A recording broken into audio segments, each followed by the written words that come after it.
The laws of Genghis Khan that built the modern world. Intro. Hook. Imagine the 13th century, a rigid, unforgiving world where your birth decided your worth. Then imagine a man from the windswept steppe, with no title and no tolerance for abuse of power. That man, Temujin, later known as Genghis Khan, created a simple rule book called the Yasa. It said, promote the smartest kid, not the richest.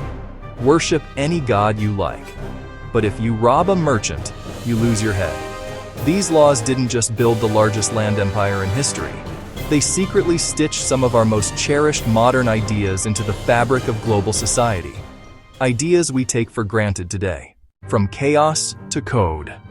Before the Yasa, life in Mongolia was a cycle of tribal violence, rampant theft, and blood feuds. Trade was a gamble with your life, and social mobility was a joke. Your destiny was sealed at birth. Having survived a brutal youth where his own father was poisoned and his family cast out, Temujin learned that clear rules matter more than muscle. By 1206, he had united the tribes. Instead of just demanding their fear, he gave them a new legal code, the Yasa.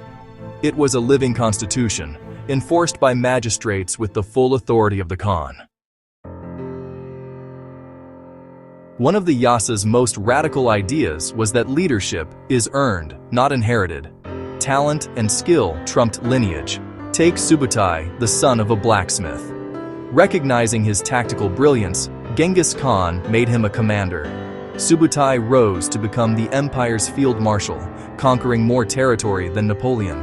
This was a total rejection of the old hierarchy.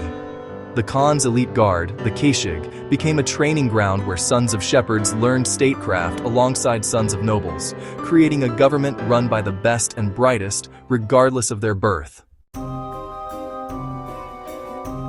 The Yasa plainly stated that all religions should coexist under the law. This wasn't just tolerance, it was a state policy of religious neutrality. Genghis Khan invited Muslim, Buddhist, and Christian leaders to debate in his own tent. He wasn't trying to convert them, he was ensuring peace. He went further, exempting all religious houses from taxes, which bought their loyalty and support. The Yasa also treated merchants with reverence. Caravan robbery became a capital crime. To ensure safe and rapid travel, the Mongols established the Yam system, a network of postal relay stations with fresh horses and provisions every 30 miles. Killing an ambassador wasn't just a crime, it was an act of war. This diplomatic immunity is a principle that underpins international relations to this day. These guarantees supercharged trade, creating a Pax Mongolica, or Mongol peace.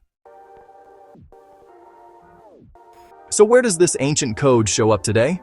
First, meritocracy. The idea that you earn your place through talent, in college admissions or job interviews, is a spiritual grandchild of the Yasa. Second, religious pluralism. Modern constitutions that guarantee freedom of worship echo the pragmatic logic first laid down on the steppe. And finally, international law. The principles of diplomatic immunity and state responsibility to protect trade routes are direct descendants of the Yasa's rules for envoys and merchants. If you've ever been promoted based on your skills, practiced your faith freely, or benefited from secure global trade, you've felt the Yasa's ripple effect.